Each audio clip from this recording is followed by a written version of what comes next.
Welcome to a day in the Word. Today's reading is Second Chronicles chapter 16 through Second Chronicles chapter 18. Second Chronicles chapter 16. In Asa's 36th year as king, Baasha attacked Judah and then built up the city of Ramah to keep Asa from leaving Judah on any kind of military campaign. So Asa took gold and silver from the treasuries of the Lord's temple and the king's palace. He gave it to his officials and sent them to King Ben-Hadad of Aram. Ben-Hadad was a son of Tabrimon. Tabrimon was the son of Hezion. Damascus was Ben-Hadad's capital city. Asa sent this message: My father and your father had a peace agreement. Now I want to make a peace agreement with you. I am sending you this gift of gold and silver. Please break your treaty with King Baasha of Israel and make him leave us alone. King Ben-Hadad made that agreement with King Asa and sent his army to fight against the Israelite towns of Ijon, Dan, Abel Maim, and the storage cities in the area of Naphtali. When Baasha heard about these attacks, he stopped building up Ramah and went back to Tirzah. He stopped all the work he was doing. Then King Asa gave an order for all the men in Judah, with no exceptions. They had to go to Ramah and carry out all the stone and wood that Baasha was using to build up the city. They carried the material to Gibeah in Benjamin and to Mizpah and used it to strengthen those two cities. At that time, Hanani the seer came to King Asa of Judah and said to him, Asa, you depended on the king of Aram to help you and not the Lord your God. That's why the king's army has escaped from you. Did you forget what happened with the Ethiopians and the Libyans, who also had a powerful army with many chariots and horse soldiers? That time you depended on the Lord to help you, and he let you defeat them. The eyes of the Lord go around, looking in all the earth for people who are faithful to him, so that he can make them strong. Asa, you did a foolish thing. So from now on, you will have wars. Asa was angry with Hanani because of what he said. He was so angry that he put Hanani in prison. He was also very rough and cruel to some of the people then. Everything Asa did, from the beginning to the end, is written in the book, The History of the Kings of Judah and Israel. Asa's feet became infected in his 39th year as king. Even though the infection was very serious, Asa did not go to the Lord for help. He went to the doctors instead. Asa died in the 41st year as king and rested with his ancestors. The people buried Asa in his own town that he made for himself in the city of David. They laid him in a bed that was filled with spices and different kinds of mixed perfumes, and they burned a large fire for him. Second Chronicles chapter 17. Asa's son Jehoshaphat became the new king after him. Jehoshaphat made Judah strong so that they could fight against Israel. He put groups of soldiers in all the towns of Judah that were made into fortresses. He built fortresses in Judah and in the towns of Ephraim that his father Asa had captured.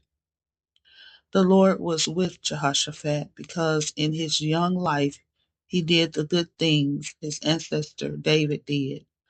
Jehoshaphat did not follow the Baal idols. He looked for the God his ancestors followed. He followed God's commands and did not live the same way the Israelites lived. The Lord made Jehoshaphat a strong king over Judah.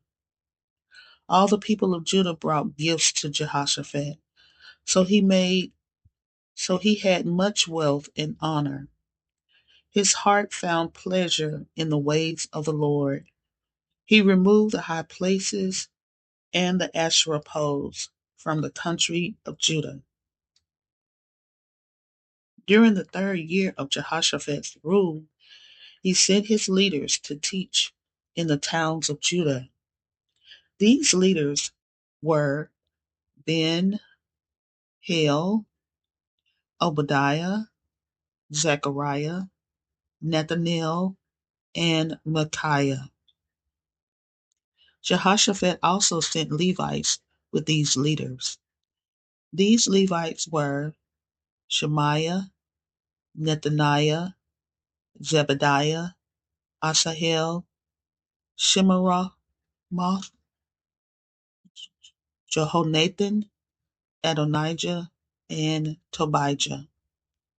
He also sent the priests Elishama and Jehoram.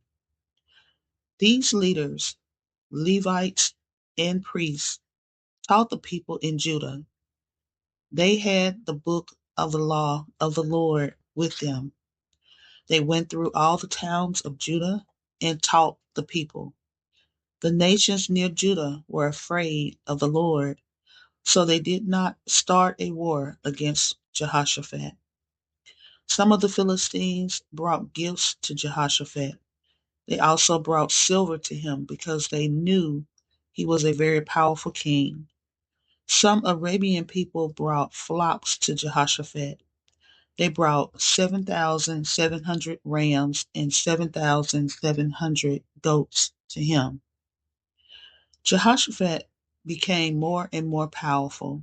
He built fortresses and storage towns in the country of Judah. He kept many supplies in the storage towns. And Jehoshaphat kept trained soldiers in Jerusalem. These soldiers were listed in their tribes. This is the list of these soldiers in Jerusalem. From the tribe of Judah, these were the generals.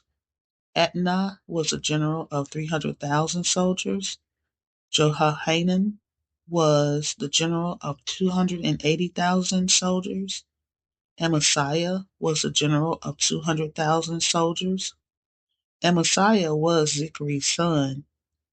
Amasiah was happy to give himself to serve the Lord. From the tribe of Benjamin, these were the generals.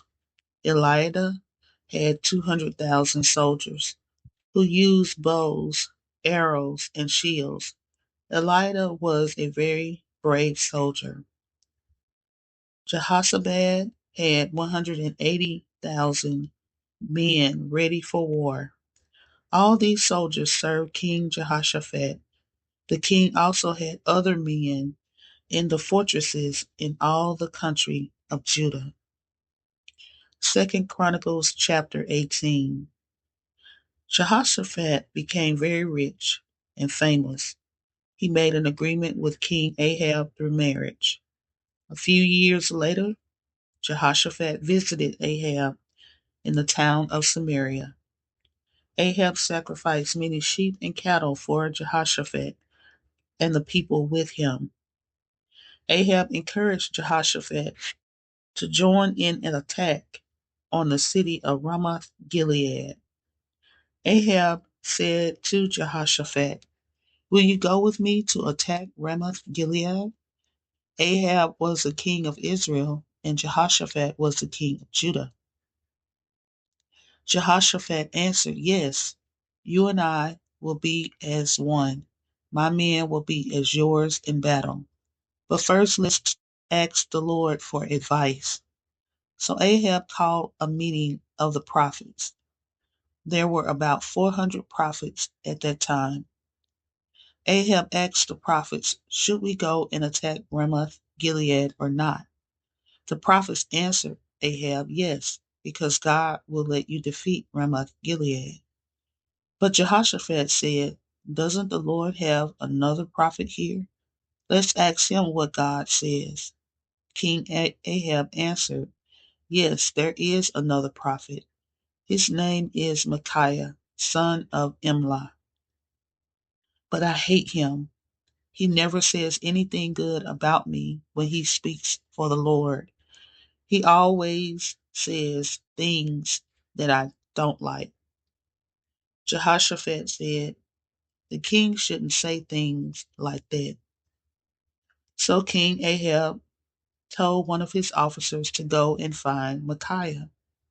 At that time, the two kings were sitting on their thrones with their royal robes on at the judgment place near the gate of Samaria. All the prophets were standing before them prophesying. One of the prophets was named Zedekiah, son of Kenana. Zedekiah made some iron horns and said to Ahab, The Lord says you will use these iron horns to fight against the army of Aram. You will defeat them and destroy them. All the other prophets agreed with Zedekiah and said, Your army should march now to go fight against the Armenians, to go fight against the Arameans at Ramoth Gilead. You will win the battle. The Lord will let you defeat them. While this was happening, the officer went to find Micaiah. When he found him, the officer told him, All the other prophets have said that the king will succeed. So you should say the same thing. But Micaiah answered, As surely as the Lord lives, I can say only what my God says. Micaiah went and stood before King Ahab. The king asked him, Micaiah, should we go and attack the Arameans at Ramoth Gilead or not? Micaiah answered, Yes, go and be successful.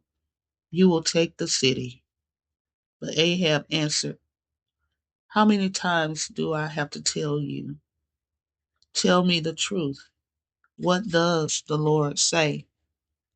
So Micaiah answered, I can see the army of Israel scattered all over the hills, like sheep with no one to lead them. This is what the Lord says. These men have no leaders. Let them go home in peace.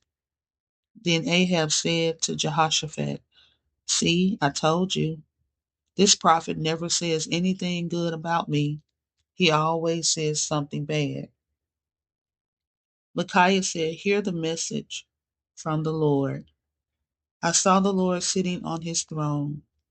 All of heaven's army was standing around him, some on his left side and some on his right side. The Lord said, Which of you will go fool Ahab into attacking the Arameans at Ramoth Gilead, so that he will be killed? The angels discussed many different plans. Then a spirit went and stood before the Lord. He said, I will fool him. The Lord asked, How will you do it? He answered, I will go out and become a spirit of lies in the mouth of Ahab's prophets. They will all speak lies. So the Lord said, Yes, that will fool Ahab. Go out and do that. So that is what has happened here. The Lord made your prophets lie to you. The Lord himself decided to bring this disaster to you. Then the prophet Zedekiah went to Micaiah and hit him on the face. Zedekiah said, How is it that the Spirit of the Lord left me to speak through you. Micaiah answered, Look, what I said will happen, and when you see it, you will go into the deepest part of your house to hide. Then King Ahab ordered one of his officers to arrest Micaiah.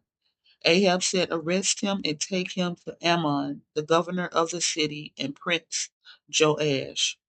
Tell them to put Micaiah in prison. Give him nothing but bread and water to eat. Keep him there until I come home from the battle. Micaiah said, Listen to me, everyone. Ahab, if you come back alive from the battle, the Lord has not spoken through me. King Ahab of Israel and King Jehoshaphat of Judah went to fight the Arameans at Ramoth Gilead.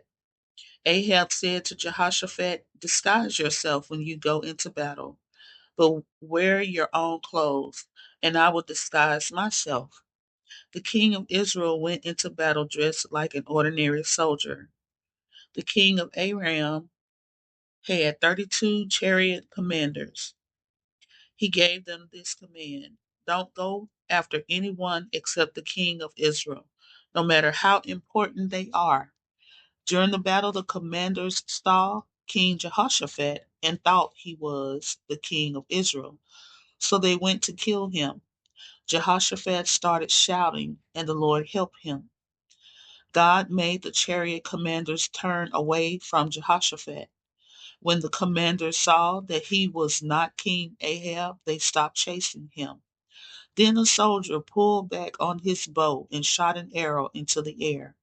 By chance, it hit the king of Israel between two pieces of his armor. King Ahab said to his chariot driver, I've been hit. Turn the chariot around and take me off the battlefield. The armies continued fighting all that day.